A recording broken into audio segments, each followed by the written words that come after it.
घर में ये 4 लोगों का आना अत्यंत शुभ माना गया। इन 4 लोगों के चरण आपके घर के लिए अति शुभ माना गया। तो ध्यान से सुनिएगा, ये 4 लोग कौन हैं जिनके चरण घर में पड़ने से हमारे घर में सुख शांति आ जाता है।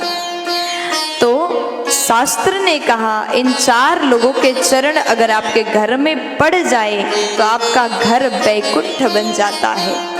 सर्वप्रथम जामाता यानी दामाद, जमाई, जो भी आपके भाषा में बोलते हो वही आप मान लीजिए, सोच लीजिए, ठीक है। क्योंकि यहाँ पर मुझे बहुत से जगह से लोग सुन रहे हैं, बहुत से देश से लोग सुन रहे हैं। दामाद के चरण, ज्वाई के चरण, सबके भाषा में बोलो, मुझे बहुत 2-4 भाषा में तो पता है लेकिन बहुत सारे भाषा में नहीं पता, ठीक है। तो जामाता संस्कृत में बोलते हैं। दामाद के चरण अति शुभ माना गया। आपके घर में अगर दामाद साल भर में एक बार भी आए तो दामाद के चरण घर में पड़ना अत्यंत शुभ है। आपके घर में सुख शांति आती है। इसलिए कभी दामाद का निंदा मत करो, जमाई का तिरस्कार मत करो, दामाद का सम्मान करो। लेकिन दामाद के बारे में उतना बोलने की जरूरत मुझे नहीं है, क्योंकि दामाद जी अगर घर में आते हैं तो उनके लिए अलग ही स्वागत किया जाता है, 56 भोग खिलाया जाता है, खूब सेवा किया जाता है। और पहले दामाद जी और दूसरे नंबर में ननंद। अब यहाँ हर भाभियों को सुनने की जरूरत है, क्योंकि ननंद ज्यादा घर में आए तो भाभियां पहले से मुंह बना लेती हैं, मुंह फुला लेती हैं। ननंद अगर घर में आए तो वो चरण, ननंद के चरण भी अति शुभ माना गया।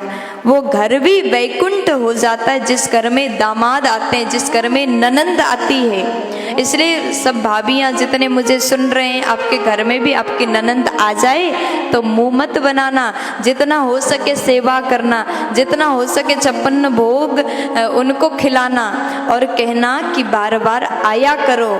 क्योंकि ननंद अगर घर में बार बार आए, ननंद भी समझदार होती है, साल भर में एक बार आती हैं, और किसी किसी की बहुत जल्दी हफ्ते भर में 3 बार आ जाते हैं, है ना। तो ननंद का सेवा करो, इनका चरण भी अति शुभ माना गया। तीसरे नंबर में कहा भांजा, ननंद के बेटा, भांजा के चरण भी अत्यंत शुभ है। घर में अगर भांजा आए तो भगाना मत, उनसे रूठ करके बात मत करना। भांजा के चरण भी आपके घर के लिए शुभ है, उनको भी घर में आना चाहिए। और चौथे नंबर में गुरुजन, महापुरुष, संत महापुरुष।